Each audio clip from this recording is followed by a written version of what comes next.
कई बार भगवान हमारे रिश्ते खुद तोड़ देता है ताकि कोई हमारी जिंदगी खराब ना कर सके। दुनिया में सबसे खुश वही लोग हैं जो ये जान चुके हैं कि दूसरों से किसी भी तरह की उम्मीद करना बेकार है। जिंदगी में थोड़ा दुख भी जरूरी है। हमेशा सुख ही मिलता रहेगा तो आप कभी जिंदगी में आगे नहीं बढ़ पाओगे। ये गलत सोच है इंसानों की कि एक अकेला इंसान क्या कर सकता है। पर देखो जरा उस सूरज को जो अकेला ही सारी दुनिया को रोशन करता है। भाग्यशाली वो नहीं होते जिन्हें सब कुछ अच्छा मिलता है, बल्कि भाग्यशाली वो होते हैं जिन्हें कुछ भी मिलता है उसे वो अच्छा बना लेते हैं। गीता में लिखा है, जब इंसान की जरूरत बदल जाती है तब उसके बात करने का तरीका भी बदल जाता है। फायदा सबसे गिरी हुई चीज है, लोग उठाते ही रहते हैं।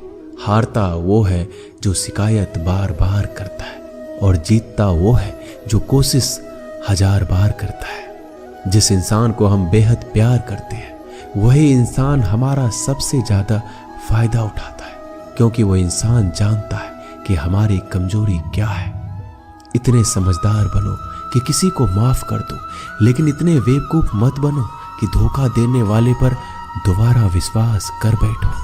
उम्मीद मत छोड़ना, कल का दिन आज से बेहतर होगा। जिंदगी में उस लेवल तक पहुंच जाओ कि लोग आपको खोकर पछताए। जीवन में कभी भी किसी से अपनी तुलना मत कीजिए। आप जैसे हो सर्वश्रेष्ठ हो, क्योंकि ईश्वर की हर एक रचना सर्वोत्तम होती है। खुद को किसी से कम समझना ईश्वर की रचना का अपमान है। इंसान का मन ही उसका सबसे बड़ा दुश्मन और उसका सबसे बड़ा दोस्त होता है। यदि मन आपसे जीतता है तो आपका दुश्मन बन जाता है, और यदि आप मन से जीतते हो तो आपका सच्चा दोस्त बन जाता है। यदि कोई आपको नजरअंदाज करे तो बुरा मत मानना, क्योंकि लोग अक्सर अपनी हैसियत के हिसाब से चीजों को नजरअंदाज करते हैं। उन लोगों के पीछे कभी मत भागना जिन लोगों को आपकी कोई परवाह नहीं। श्री कृष्ण कहते हैं, गलती हर इंसान से होती है, लेकिन गलतियां सुधारता वही इंसान है जो दिल का साफ होता है और रिश्तों को खोना नहीं चाहता। जिंदगी का सबसे बड़ा थप्पड़ किसी से की गई उम्मीद मारती है। कभी कभी इंसान ना टूटता है ना बिखरता है, बस हार जाता है, कभी खुद से तो कभी किस्मत से तो कभी अपनों से। हर जिंदगी में खुद को समय जरूर दें, क्योंकि पहली जरूरत आप खुद हैं। याद रखना कि जरूरत से ज्यादा अच्छे बनोगे तो जरूरत से ज्यादा इस्तेमाल किए जाओगे। रिश्ते चाहे कितने भी बुरे हो उन्हें कभी मत तोड़ना, क्योंकि गंदा पानी प्यास बुझाने के काम नहीं आता, पर आग बुझाने के काम जरूर आता है। जमाना जब भी मुश्किलों में डाल देता है तो परमात्मा हजारों रास्ते निकाल ही देता है। विश्वास करने वाले से ज्यादा बेवकूफ विश्वास को तोड़ने वाला होता है, क्योंकि वह सिर्फ एक छोटे से स्वार्थ के लिए एक अच्छे इंसान को खो देता है। भलाई करते रहो पानी की तरह, बुराई खुद ही किनारे लग जाएगी कचरे की तरह। जब कोई समझे नहीं तो उसे समझाने की जरूरत ही क्या है। जब कोई माने नहीं तो उसे बताने की जरूरत ही क्या है। सच्चे दिल से किसी जरूरतमंद की मदद करके तो देखो। अगर दिल को सुकून ना मिले तो कहना, जिसे जाना है उसे जाने दो। अगर वो आज रुक भी गया तो कल चला जाएगा। इंसान को इंसान से दूर कर देने वाली सबसे पहली चीज जुबान है और दूसरी चीज पैसा है। जिन्हें सपना देखना अच्छा लगता है उनकी रात छोटी पड़ जाती है, और जिन्हें सपने पूरा करना अच्छा लगता है उनके दिन छोटे पड़ जाते हैं। किसी की आदत देखनी है तो उसे इज्जत, और किसी की अगर फितरत देखनी है तो उसे आजादी दो। हर इंसान में कोई ना कोई प्रतिभा जरूर होती है, पर लोग अक्सर इसे दूसरे जैसा बनने में नष्ट कर देते हैं। महंगे इतने भी मत बनो कि लोग तुम्हें बुला ना सके, और सस्ते इतने भी मत बनो कि लोग तुम्हें नचाते ही रहे। खामोशियां कभी बेजुबान नहीं होती। कुछ दर्द ऐसे होते हैं जो आवाज तक छीन लेते हैं। आजकल के लोग आपकी एक गलती के पीछे आपकी सारी अच्छाइयां भूल जाते हैं। जितने लोगों को समझाते जाओगे उतना ही अकेलापन और भी अच्छा लगता जाएगा। खत्म हो जाएंगे वो भी रिश्ते जिनसे मिलकर लगता है कि ये उम्र भर साथ देंगे। श्री कृष्ण कहते हैं, अहंकार किसी भी चीज का हो सर्वनाश करके ही छोड़ता है। खाली वक्त में तो हर कोई बात कर लेता है, प्यार तो तब होता है जब कोई आपसे बात करने के लिए आपका अपना सारा वक्त खाली कर दे।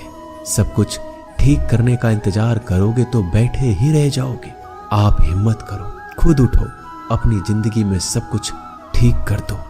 लोग पहचानना ही भूल जाए इससे पहले अपनी पहचान बना लेनी चाहिए। एक बार एक राजा ने भगवान श्री कृष्ण का मंदिर बनवाया और उसमें मूर्ति की पूजा करने के लिए एक पंडित को रखा। हर रोज अपनी मंत्री से कहकर मंदिर में एक माला भिजवाता था और पंडित जी को वो माला श्री कृष्ण को चढ़ाना होता था। उसके बाद राजा जब दर्शन के लिए आता था तो पुजारी वो माला भगवान की मूर्ति के ऊपर से निकालकर राजा के गले में पहना देता। कई सालों तक ऐसा चलता रहा। पंडित जी अब बूढ़े हो चुके थे। एक दिन राजा की तबीयत खराब हो गई। उसने अपने सेवक को कहा कि तुम जाकर पंडित जी को माला दे आओ और उनसे कहो कि आज मेरी तबीयत खराब है, मैं आज मंदिर नहीं आ सकता, तो प्रतीक्षा ना करें। फिर राजा का सेवक वो माला लेकर पुजारी के पास गया और पूरी बात बता दी। पुजारी जी ने वो माला मूर्ति को चढ़ाई और सोचने लगे, इतने सालों से ये परंपरा चली आ रही है, लेकिन मैंने कभी भगवान का माला उतार कर खुद नहीं पहनी। शायद आज भगवान की यही इच्छा है कि ये माला मैं पहनूं, इसलिए भगवान ने आज राजा को नहीं भेजा। इसलिए आज अच्छा मौका है, ये माला मैं निकाल कर खुद पहन लेता हूँ। फिर उस पंडित ने भगवान की मूर्ति से माला निकाल कर खुद पहन ली। इसी बीच राजा का सेवक दौड़ के पंडित के पास आया और पंडित जी को कहने लगा कि राजा जी को ठीक नहीं लग रहा है, उनकी तबीयत और बिगड़ गई है, इसलिए अब वो प्रभु के दर्शन करना चाहते हैं। वो आ रहे हैं, उनकी सवारी जल्दी अभी मंदिर में आएगी। उन्हें लगा कि ये परंपरा कहीं टूट ना जाए, इसलिए वो आज भी मंदिर में आ रहे हैं। जब पंडित जी को इस बात का पता चला तो उन्होंने फटाफट माला अपने गले से उतारी और जाकर फिर से भगवान की मूर्ति को चढ़ा दी। फिर कुछ देर बाद राजा वहां आए और रोज की तरह पंडित जी ने भगवान के ऊपर से माला निकाली और राजा को पहना दी। अब राजा ने उस माला को देखा तो उस माला में एक सफेद बाल नजर आया। राजा ये समझ गया कि ये बाल पंडित का है। राजा ने पुजारी से पूछा, क्या ये माला आपने पहनी थी? इसमें सफेद बाल कहां से आया? यह सुनकर पुजारी जी घबरा गए। उन्हें लगा अगर मैं सत्य बता दूं तो राजा मुझे दंड देंगे, इसलिए वह पुजारी ने कहा, यह बाल तो श्री कृष्ण का है। राजा को सुनकर बहुत ही गुस्सा आया। उसने कहा, तुम झूठ बोल रहे हो, भगवान के बाल सफेद कब से होने लगे? राजा ने कहा, मैं फिर कल आऊंगा और श्रृंगार के समय देखूंगा कि उनके बाल सफेद हैं या काले। अगर बाल काले निकले और सफेद नहीं निकले तो आपको कल ही मृत्यु दंड दिया जाएगा, क्योंकि आपने मुझसे झूठ बोला है।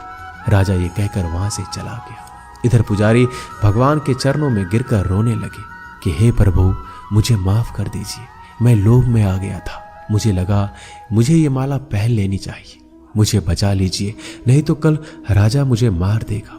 वो पुजारी पूरी रात भगवान के चरणों में गिरकर रोने लगा, विनती करने लगा कि प्रभु मुझे बचा लीजिए। अगली सुबह राजा मंदिर पहुंचा।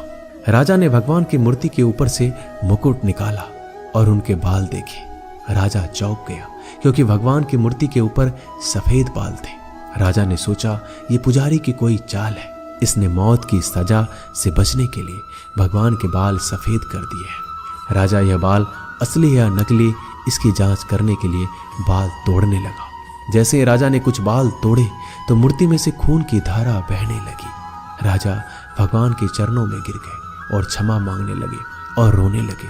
कहा, मुझे माफ कर दीजिए।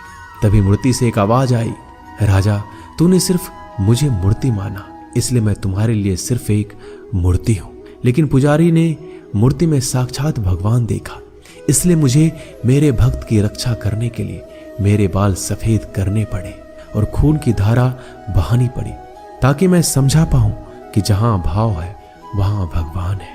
अगर आप वाकई में भगवान का स्मरण करते हैं, उन्हें देखना चाहते हैं, तो आपके अंदर सिर्फ भाव होना चाहिए। ये एक छोटी सी कहानी हमें शिक्षा देती है कि भगवान के आशीर्वाद के सिवाय कुछ भी संभव नहीं।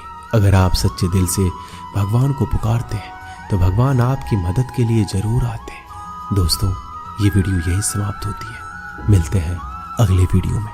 तब तक के लिए अपना ख्याल रखिएगा। जय श्री कृष्ण।